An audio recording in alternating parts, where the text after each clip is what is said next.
In the figure given below, ABCD is a rectangle with length and breadth in the ratio 2:1.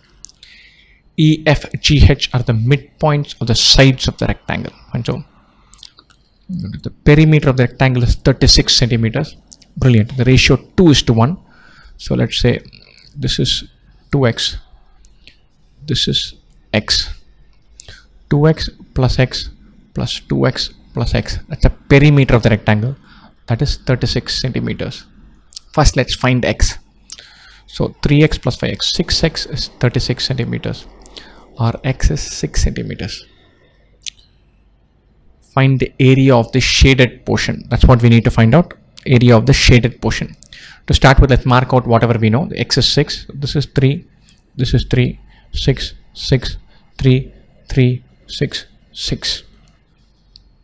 Fine. Shaded portion is a triangle. Fine. There are two triangles. Fine. Now imagine area of a triangle. Think of this as half into base into height. Let's say the meeting point here is O.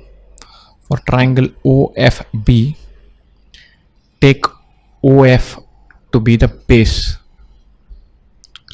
So the height would be from B, if you draw a perpendicular to OF, which is nothing but BE, the height would become BE.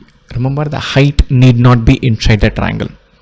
So area of this triangle OFB is half into OF into BE, which is half into 3 into 6, which is 9 square centimeters. Brilliant. OFB area is 9 square centimeters. Automatically we can sense that DOE area would be 9 square centimeters.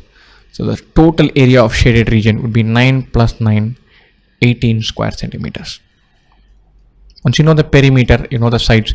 Use the idea half into base into height for this triangle. Same for this triangle. We need to add both of them. Luckily enough for us, they are identical triangles, identical areas they will have, half into base into height.